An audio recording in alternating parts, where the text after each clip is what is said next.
Hello বন্ধুরা, সবাই কেমন আছো? আশা করি ভালো আছো। তো আমি তোমাদের বন্ধু তরুণ আবার চলে এসেছি তোমাদের সামনে একটি বক্স কাটের পিউ পলিশের কাজ নিয়ে। তো টোটাল বিস্তারিত সবকিছু আলোচনা করব তোমাদের সাথে। এই কাজটা আমি কিভাবে করেছি সম্পূর্ণ প্রথম থেকেই কাজটি সম্বন্ধে তোমাদের সাথে বিস্তারিত আলোচনা করব। তো চলো ভিডিওটি শুরু করা যাক।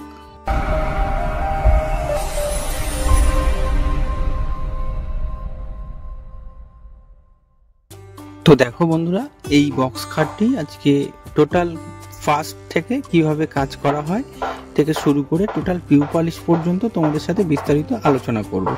তো দেখো, প্রথমে আমরা এই খাটটিতে 80 নাম্বার রোল সিরিজ কাগজ দিয়ে টোটাল খাটটি ঘষে নেব, নিয়ে তারপরে বাকি বিস্তারিত কাজগুলো সব কিছুই করবো, তোমাদের সব কিছুই বলবো। তো দেখো, আমি 80 নাম্বার রোল সিরিজ কাগজ নিয়ে নিয়েছি, লাল সিরিজ কাগজ, এটা 80 নাম্বার। তো 80 নাম্বার সিরিজ কাগজ রাখো, এইভাবে ঠিক ভালোভাবে সুন্দর করে খাটটিকে আমরা ঘষে নিচ্ছি। নিয়ে দেখো কত সুন্দর ফিনিশিং হচ্ছে ঘষার পরে। ঠিক এরকম সুন্দর করে আগে খাটটিকে ঘষে নিতে হবে, খুব সুন্দর করে, যেন কোনো বাটালের দাগ কোনো জায়গায় আপ ডাউন কিছু না থাকে। তো সেইভাবেই খুব সুন্দর করে খাটটি আমরা ঘষে নিচ্ছি।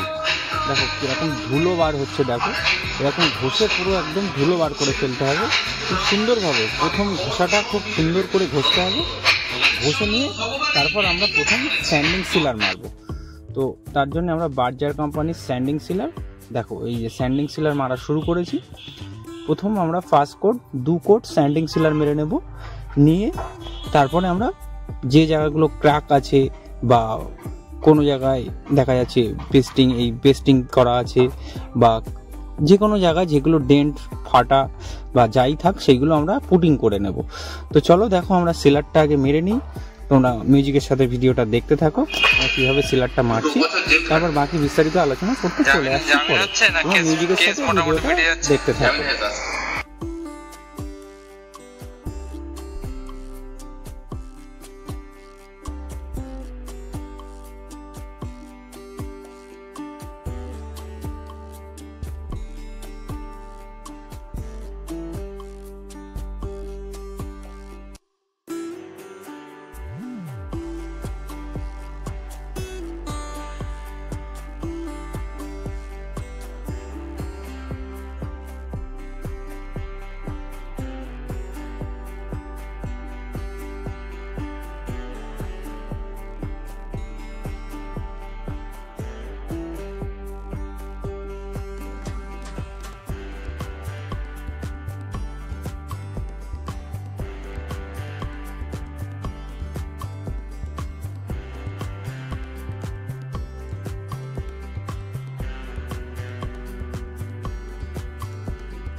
তো দেখো বন্ধুরা, আমাদের সিলার মারা হয়ে গেছে।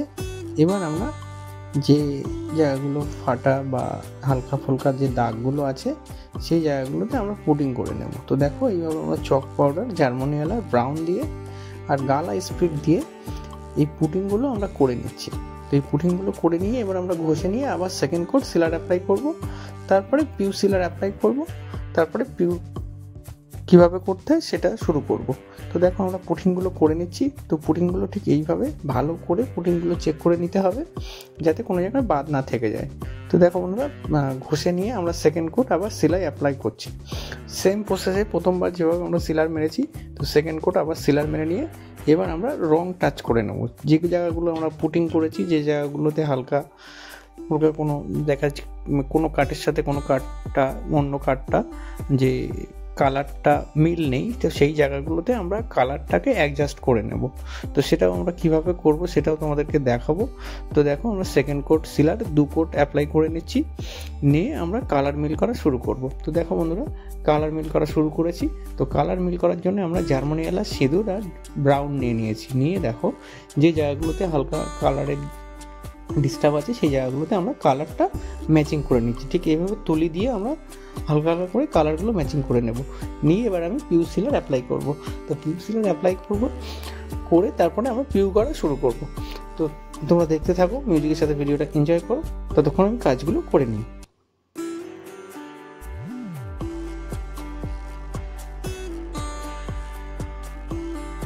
দেখো বন্ধুরা আমার কালার মিল করা হয়ে গেছে, পিউ সিলারটাও অ্যাপ্লাই করা হয়ে গেছে। তোমাদেরকে ভিডিওটা অনেকটা লেন্দি হয়ে যাবে বলে তোমরা সবাই জানো কম বেশি যে পিউ সিলারটা কীভাবে অ্যাপ্লাই করতে হয়। তো পিউ সিলারটা আমি অ্যাপ্লাই করে নিয়েছি, সেটা তোমাদেরকে দেখালাম না। তো দেখো এবার আমি পিউর কাজটা শুরু করছি। তো তার জন্য সিলারের উপরে আগে 220 নম্বর সিরিজ কাগজ দিয়ে আমরা টোটাল কাঠটি ঘষে নেব। নিয়ে ভালো করে ঘষে নেওয়ার পরে তারপর আমি পিউর সমস্ত কাজ শুরু করব। তো দেখো এইভাবে ঠিক ভালো করে চেপে সিলারটাকে একদম খুব সুন্দরভাবে সিলারটাকে ঘষতে হয়, যাতে যে গ্লেজ ভাবটা আছে সিলারের ওটা পুরোটাকেই ঘষে তুলে ফেলতে হবে। তাহলে একদম স্মুথলি করে নিতে হবে পুরো, যেন কোনো বালি দাগ বা কিছুই যেন না থাকে। এরকম ভালোভাবে ঘষে নিয়ে তারপরে পিউর যে কালার বলো বা পিউর সমস্ত কাজটা আমি শুরু করব। তো দেখো যে এই খাটটাতে দেখতে পাচ্ছ সিম্পলের ওপরে খুব কালার করব না, হালকা গোল্ডেন কালার দেব। আর যে বড় বড় গ্যাপগুলো আছে ওই গ্যাপগুলোতে আমি একটু বরফি করব। তো সেটাও আমি কিভাবে করছি টোটালটাই তোমাদেরকে দেখাবো। তো তোমাদের কাছে রিকোয়েস্ট তোমরা ভিডিওটা স্কিপ না করে পুরো দেখতে থাকো, তাহলে টোটালি আমি কাজগুলো কিভাবে সম্পূর্ণ করছি তোমাদেরকে সব কিছু দেখাতে পারবো। তো দেখো আমি এই কাগজ দিয়ে এইভাবেই সবগুলো ঘষে নিচ্ছি। যেই দেখো নিচে যে বড় গ্যাপটা আছে এই গ্যাপটাতে আমি বরফি করব। তোমরা দেখতেই পেয়েছো আমি কমিউনিটিতে পোস্ট দিয়েছিলাম আগে যে খাটটা কমপ্লিট হওয়ার পরে কেমন লুক এসছে, কত সুন্দর দেখাচ্ছে, কত স্মুথ ফিনিশিং হয়েছে। তো কাজটা আমি কিভাবে করেছি সেটা সম্পূর্ণ তোমাদের সাথে শেয়ার করব। তো তোমরা ভিডিওটা দেখতে থাকো আর মিউজিকের সাথে ভিডিওটা এনজয় করো। আমি ততক্ষণ খাটটা ঘষে নিই, তারপর বাকি বিস্তারিত আলোচনা করতে আমি পরে তোমাদের সামনে চলে আসছি। তো তোমরা মিউজিকের সাথে ভিডিওটা এনজয় করো, ততক্ষণে আমি পুরো খাটটা সুন্দর করে ঘষে নিই।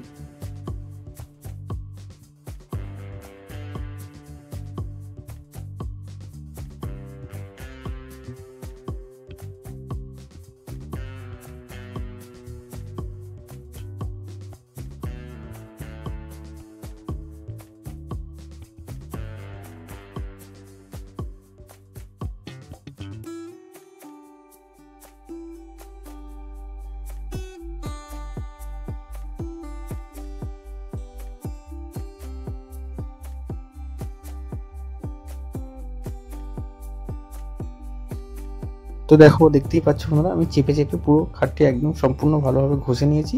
নিয়ে যে জায়গাগুলোতে আমি কালার করব সেই জায়গাগুলোতে আমি টেপ লাগিয়ে নিচ্ছি।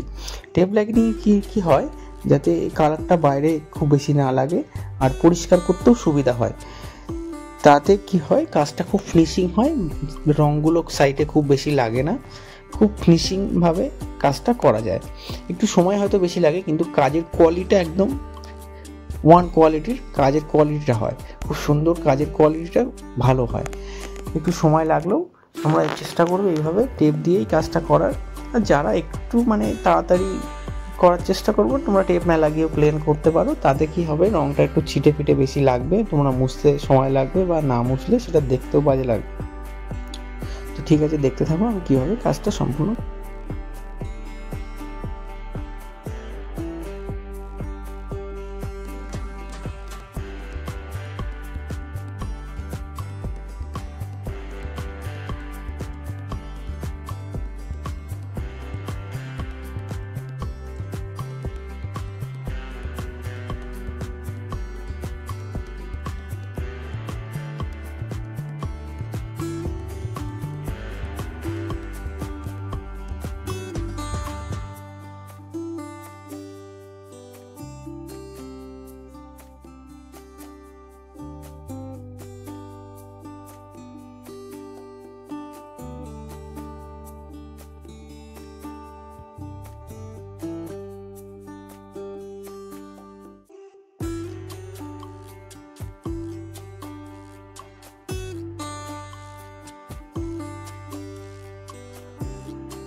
তো দেখো বন্ধুরা, টেপটা লাগিয়ে নেওয়া পুরো কমপ্লিট হয়ে গেছে। এবার আমি কালার করা শুরু করব।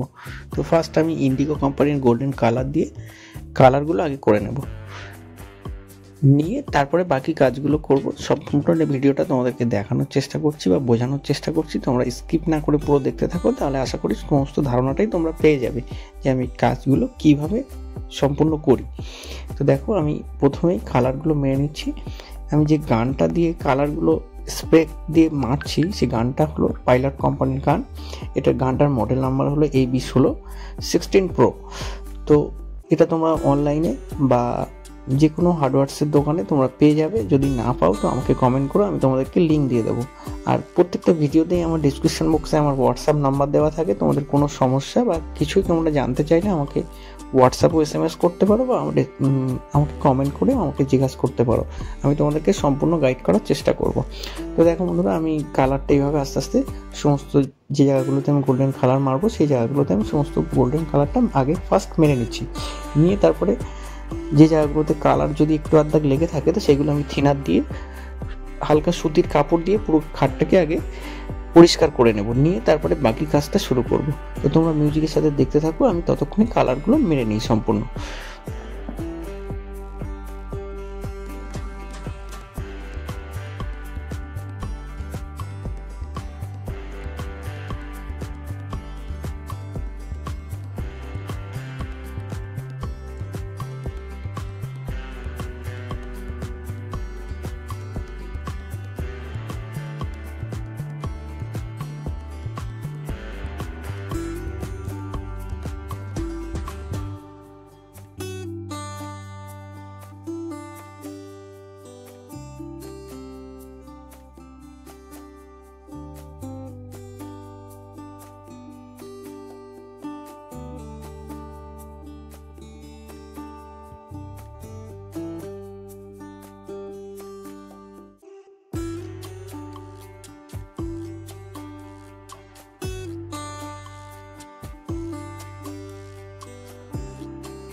দেখো বন্ধুরা, আমার কালার কমপ্লিট হয়ে গেছে। এবার আমি সমস্ত টেপগুলো তুলে দিচ্ছি। এইভাবে টেপগুলো হালকা হালকা করে তুলে দেবো, দিয়ে আমি থিনার দিয়ে সুতির কাপড় দিয়ে থিনার দিয়ে আমি পুরো খাটটিতে ভালো করে মুছে নেব, যাতে কোনো জায়গাতে গোল্ডেনটা না লেগে থাকে। গোল্ডেনটা লেগে থাকলে পিউ টপ কোটটা অ্যাপ্লাই করার পরে খাটের লুকটা দেখতে খুব বাজে লাগে। তো সেই জায়গাগুলোতে আমি প্রথমে মাস্কিং টেপগুলো সম্পূর্ণ তুলে নিয়ে তারপরে খাটটিকে ভালো করে থিনার দিয়ে পরিষ্কার করে নেব। নিয়ে তারপরে আমি এই খাটটাতে আর কোনো কালার ইউজ করব না, যেহেতু খাটের যে পার্টি নিচ্ছে যারা তাদের মানে চয়েসটাই এটা আছে। তো আমি সেইভাবেই করব, জাস্ট ওয়ালনাট কালার দিয়ে খাটটি জাস্ট সেট হবে। আর যে গ্যাপগুলো আছে সেই গ্যাপগুলোতে আমি বরফি করব। দেখো আমি বরফিটাই আগে করে নিচ্ছি। তো এই বরফিটা করতে গেলে সব সময় মাথায় রাখবে যে বরফিটা যেন সোজা থাকে, খাটটা সেট করলে যেন বরফিগুলো সোজা সোজা থাকে। যদি কোনো দিকে বেঁকা হয়ে যায় তখন দেখতে বাজে লাগে। তো তোমরা ঠিক এইভাবে এরকম একটা প্লাই নেবে, নিয়ে সেম প্রসেসে দেখো ঠিক সেমভাবে আগে দরকার হলে একটু মাটাম দিয়ে ধরে সোজা করে নেবে, নিয়ে তারপরে তোমরা এরকম হালকা হালকা করে বরফিগুলো বানাবে। তো চেষ্টা করবে, আশা করি তোমরাও খুব ভালোভাবে বানাতে পারবে। আর ঠিক বরফির গ্যাপগুলো যেন একই রকম মাপে থাকে সেটা একটা আইডিয়া করে তোমরা বরফিগুলো বানানোর চেষ্টা করবে। তো দেখো আমি ঠিক এইভাবে ধরে ধরে, যেন কম দিনও গিয়ে বেশি কম না হয়, কম বেশি না হয়, সেইভাবে ধরে ধরে আমি সেটগুলো মারছি। ওটা ওয়ালনাট কালার দিয়ে আমি সেটগুলো করছি, বরফিগুলো বানাচ্ছি। তোমরা দেখতে থাকো, আমি বেশি বকবক করবো না, তোমরা দেখতে থাকো, তাহলে ধারণা পেয়ে যাবে। মিউজিকের সাথে ভিডিওটা দেখতে থাকো, আমি কীভাবে করছি সেটাকে ফলো করো, তাহলে তোমরা আশা করি ধারণা পেয়ে যাবে। তো ঠিক আছে, চলো তোমরা দেখতে থাকো, আমি ততক্ষণে বরফিটা বানিয়ে নিই।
দেখো বন্ধুরা, আমার বরফিটা কমপ্লিট হয়ে গেছে। দেখো কত সুন্দর একটা লুক এসছে। আর মাঝখানগুলোতে আমি একটু গোল্ডেন কালার দেবো, তো সেটাও আমি কীভাবে নিচ্ছি সেটাও তোমাদেরকে দেখানোর চেষ্টা করব। তো তার আগে আমি সব খাটগুলোতে আগে টোটালটাই আমি ওয়ালনাট স্টেনার দিয়ে টোটাল খাটটাতে আগে শেডগুলো দিয়ে নিচ্ছি। তো শেডগুলো দিয়ে নিয়ে তারপর বরফির মাঝখানে আমি হালকা হালকা করে একটু গোল্ডেন কালার দেবো, তাহলে কী হবে, লুকটা আরও খুব সুন্দর আসবে। দেখো বরফিগুলো কত সুন্দর সোজা হয়েছে, তো এরকম সোজা হলে দেখতে খুব সুন্দর লাগবে। আর ওয়ালনাট কালার দিয়ে শেডটা যখন দেওয়া হবে, শেডটা তোমরা সবসময় চেষ্টা করবে খুব তাড়াহুড়ো করে করতে যাবে না, কাজটা একটু ধীরে ধীরে করবে, তাহলে কাজের কোয়ালিটিটা খুব ভালো হবে, ফিনিশিংটা খুব ভালো হবে, দেখতেও খুব সুন্দর লাগবে। তো দেখো আমি ঠিক এইভাবে ধরে ধরে আস্তে আস্তে আমি শেডগুলো দিচ্ছি। তো তোমরাও এইভাবে ট্রাই করবে, দেখবে খুব সুন্দরভাবে কাজটা করতে পারবে। বেশি তাড়াহুড়ো করে কাজ করতে গেলে কাজের কোয়ালিটি খারাপ হবে, নেক্সট টাইমে তোমাদেরকে আর কেউ ডাকবে না। তো সবসময় চেষ্টা করবে রেটটা ঠিকঠাকভাবে নেওয়ার, আর কাজের কোয়ালিটিটা সবসময় মেনটেন করার। কোয়ালিটি যদি ভালো হয় তোমাদেরকে সবাই ডেকে নেবে। যদি তুমি কম পয়সায় কাজের কোয়ালিটি খারাপ করে চলে আসো, তো তোমাদেরকে কি হবে, আর নেক্সট টাইম তোমাদেরকে কেউ ডাকবে না। তো সবসময় তোমরা কম পয়সায় কাজ করার চেষ্টা করবে না, কাজের রেটটা ঠিকঠাক নেবে, নিয়ে কাজের কোয়ালিটিটা ভালো রাখবে। সবসময় মাথায় রাখবে এটা, তাহলে সবাই তোমাদেরকে ডাকবে। তো ঠিক আছে বন্ধুরা, দেখতে থাকো আমি কিভাবে এইগুলো কাজগুলো করছি। আর তোমাদেরকে সবসময় আমি বলি, তোমাদের কোনো সমস্যা হলে তোমরা আমাকে কমেন্ট করতে পারো, আমি তোমাদেরকে সঙ্গে সঙ্গে রিপ্লাই না হলেও একটু আমাকে সময় দেবে, যেহেতু আমি নিজে কাজ করি, তো তার জন্য সবসময় সময় পাই না, সঙ্গে সঙ্গে তোমাদেরকে রিপ্লাই দিতে পারি না। তো একটু আমাকে সময় দেবে, আমি তোমাদেরকে সবসময় যে কোনো সমস্যার, যে কোনো প্রবলেমে আমাকে কমেন্ট করবে, আমি রিপ্লাই দেবো, অবশ্যই দেবো, একটু সময় দেবে তোমাদের কাছে, এটাই রিকোয়েস্ট। তো ঠিক আছে, তোমরা মিউজিকের সাথে দেখতে থাকো, আমি ততক্ষণে সেটটা কমপ্লিট করে নিই, তারপর বাকি বিস্তারিত আলোচনা করতে পরে চলে আসছি।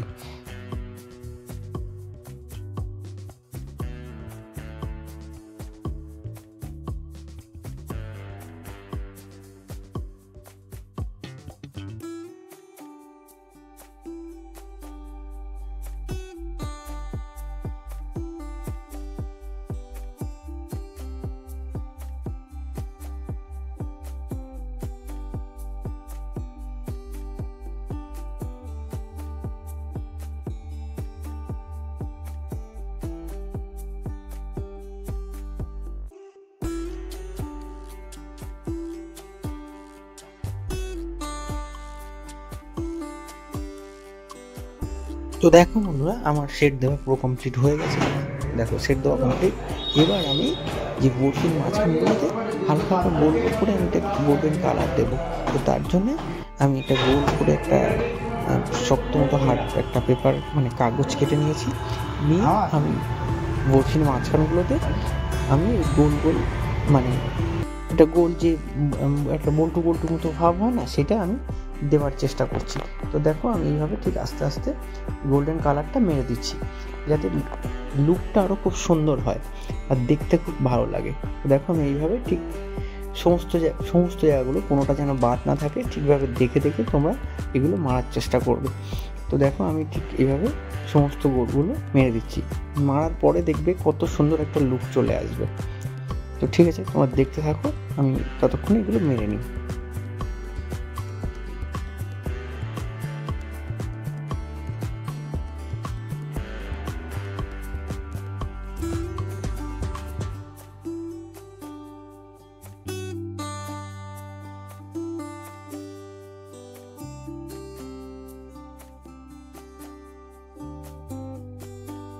তো দেখো বন্ধুরা, মারার পরে কত সুন্দর একটা লুক চলে এসছে।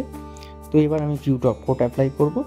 ফার্স্ট ব্যাক সাইডটা মারবো, তারপরে ফ্রন্ট সাইডটা মারবো। তো তার জন্য আমি তারালাকের পিউ নিয়ে নিয়েছি। দেখো এটা 1 লিটারের পাউচ প্যাক থাকে, 800 গ্রাম বেস কোট, 200 গ্রাম হার্ডনার। তো এটা মিক্সিং রেশিও হলো 800 গ্রাম বেস কোট, 200 গ্রাম হার্ডনার আর 200 থেকে 300 গ্রাম তোমরা পিউ থিনারতে মিক্স করতে পারো। তো সেম কোম্পানি, আমি তারালাক কোম্পানির 300 থেকে 350 গ্রাম মতো আমি থিনারতে ইউজ করছি, করে মিক্সিং করে নিচ্ছি, নিয়ে তারপরে অ্যাপ্লাই করব। তো দেখো আমি থিনারটা দিয়ে দিলাম, দিয়ে এটা আমি ভালো করে ফাটিয়ে নেব, নিয়ে আমি 10 মিনিট মতো রেখে দেবো, দিয়ে তারপরে আমি অ্যাপ্লাই করব। দেখো এইভাবে আমি দুটো পাত্রে ভালো করে এটাকে ফাটিয়ে নিচ্ছি, নিয়ে আমি তারপরে অ্যাপ্লাই করা শুরু করব। তো দেখো বন্ধুরা, এইভাবে ফাটিয়ে নেওয়ার পরে যদি 10 মিনিট তোমরা রেখে দাও, তা কোনো ডাস্ট থাকলে সেটা পরিষ্কার হয়ে যায়। তো তোমাদেরকে আমি সবসময় বলি যে তোমরা 10 মিনিট মতো রেখে তারপরে অ্যাপ্লাই করবে। তো দেখো বন্ধুরা, আমি প্রথমে ব্যাক সাইডটা অ্যাপ্লাই করছি। তোমরা অনেকেই জানতে চাও দাদা তুমি ব্যাক সাইডটা কী মারো। তো আমি তোমাদেরকে ব্যাক সাইডটা দেখাই না, যেহেতু ভিডিওগুলো অনেকটা লেন্দি হয়ে যায় বলে, তো আমি এই ভিডিওতে দেখালাম। তো দেখো ব্যাক সাইডটাও আমি পিউ অ্যাপ্লাই করি। তো ব্যাক সাইডটা মেরে আমি 1-1.5 ঘন্টা মতো রেখে দেবো, দিয়ে তারপরে ফ্রন্ট সাইডটা অ্যাপ্লাই করব। তো দেখো ঠিক আমি এইভাবে ব্যাক সাইডটা মেরে নিচ্ছি। দেখো গ্লেজটা দেখো কত সুন্দর, আমি হাতটা নাড়াচ্ছি সেটা সম্পূর্ণ দেখা যাচ্ছে। আর ফিনিশিংটা তোমরা ভাবতে পারবে না, এত সুন্দর A1 ফিনিশিং হয়েছে। মানে সিলারটা তোমরা যদি ভালো করে ঘষো না, তা একদম মানে কি বলবো, গ্লাসের থেকেও মানে কাঁচের থেকেও বেশি ফিনিশিং আসবে মালে। দেখো সম্পূর্ণ ছাটা দেখতে পাচ্ছ, আমি দাঁড়িয়ে আছি, এত সুন্দর ফিনিশিং এসছে মালটাতে। তো ঠিক আছে, দেখো আমার ব্যাক সাইডটা মারা হয়ে গেছে, এটা আমি রেখে দেবো, দিয়ে তারপরে আমি ফ্রন্ট সাইডটা 1.5 ঘন্টা মতো পরে আমি ফ্রন্ট সাইডটা অ্যাপ্লাই করবো, যাতে ব্যাক সাইডটা কোনো দাগ না হয়। তো ঠিক আছে, তোমরা দেখতে থাকো আমি কীভাবে অ্যাপ্লাই করছি।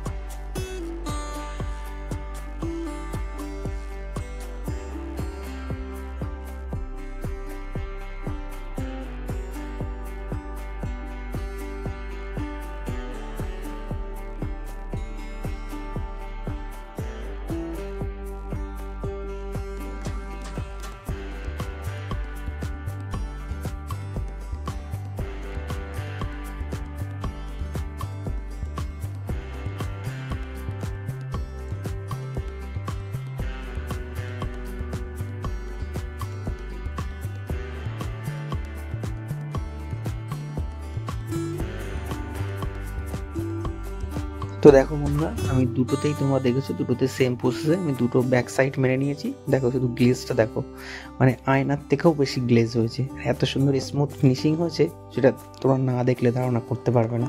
তো দেখো আমি এইভাবে দুটো গাড়ি আমি রেখে দিয়েছি, দিয়ে ঘন্টা 1.5 পরে আমি ফ্রন্ট সাইডগুলো মারা অ্যাপ্লাই করছি। তো গ্লেজটা দেখো কত সুন্দর গ্লেজ এসছে। তো ঠিক আছে বন্ধুরা, তো দেখো আমার মানে 1.5 ঘন্টা মতো হয়ে গেছে। এবার আমি ফ্রন্ট সাইডটা অ্যাপ্লাই করছি। তো প্রথমে আমি ফ্রন্ট সাইডটাতে 2 কোট অ্যাপ্লাই করব। তো 1 কোট আমি আড়াআড়ি অ্যাপ্লাই করছি, আর 1 কোট আমি লম্বালম্বি অ্যাপ্লাই করব। তো দেখো ঠিক এইভাবে আমি আড়াআড়ি 1 কোট মেরে নিচ্ছি। নেওয়ার পরে আমি লম্বালম্বি 1 কোট অ্যাপ্লাই করব। তো ফার্স্ট কোট আমি আড়াআড়ি মারার পরে আমি কি করি, ফার্স্ট কোটটা মারার পরে আমি 5 থেকে 10 মিনিট রেখে দিই। এটা দেওয়ার পরে আমি সেকেন্ড কোটটা অ্যাপ্লাই করি। তাহলে কি হয় যে মাথা টাথাগুলো থাকে অনেক, এই ডিজাইনগুলো কি জানো, মানে মাথার রাউন্ডগুলো অনেকটা করে বেশি থাকে, তার জন্য একেবারে সঙ্গে সঙ্গে 2 কোট চাপিয়ে দিলে অনেক সময় গড়ানোর ভয় থাকে বা মাথার দিকে গড়িয়ে পড়ে। তো আমি 10 মিনিট মতো রেখে তারপরে দেখো সেকেন্ড কোটটা অ্যাপ্লাই করছি। তো তোমাদেরকে সবসময় আমি বলি, সেকেন্ড কোট যখন ফাইনাল টপ কোটটা অ্যাপ্লাই করবে, গান তোমরা বন্ধ করবে না, একদম এ মাথা থেকে ও মাথা, ও মাথা থেকে এ মাথা। তোমরা গানের মধ্যে মাল পুরোপুরি, মানে টপ কোটের যে মালটা পিউটা ওটা পুরো ভর্তি করে নেবে, যাতে মিডিলে গিয়ে গান বন্ধ না করতে হয়। একই লেভেলে এ মাথা থেকে এ মাথা, এ মাথা থেকে ধরবে, মাথা গিয়ে শেষ করবে, তার আগে গান তোমরা বন্ধ করবে না। তাহলে কি হয়, রাপ পড়ার ভয় থাকে না, মালের কোয়ালিটিটা ভালো হয়, ফিনিশিংটা ভালো হয়, ডবল কোট করে মারতে হয় না। এই জন্যই সবসময় বলি যে তোমরা মিডিলে গান বন্ধ করবে না, ঠিক একই নিয়মে একভাবেই তোমরা এ মাথা থেকে ও মাথা মেরে যাবে। তো ঠিক আছে, দেখো কত সুন্দরভাবে মেরে কত সুন্দর গ্লেজ এসছে, আমি তোমাদেরকে দেখাচ্ছি। তো তার আগে দেখো আমি কীভাবে অ্যাপ্লাই করছি। আর মাথাটা তোমরা যখন মারবে ফোয়ারাটা কমিয়ে নেবে, নিয়ে তোমরা অ্যাপ্লাই করবে। তো দেখো বন্ধুরা কত সুন্দর ফিনিশিং এসছে আর কত সুন্দর কাজের কোয়ালিটিটা এসছে। তো তোমরা এইভাবে একই সেম প্রসেসে কাজ করবে, তাহলে আশা করি তোমাদের কাজটাও খুব সুন্দর ফিনিশিং হবে আর খুব ভালোভাবে তোমরা কাজটা করতে পারবে, আর কারোর কোনো অবজেকশন থাকবে না। তো যাই হোক, আর বেশি বকবক করছি না। তো আশা করি তোমাদের কাজটি ভালো লেগেছে। যদি ভালো লেগে থাকে তো অবশ্যই একটি লাইক করে দিও, চ্যানেলটা সাবস্ক্রাইব করে দিও, নোটিফিকেশনগুলো অন করে দিও। Tata, bye bye.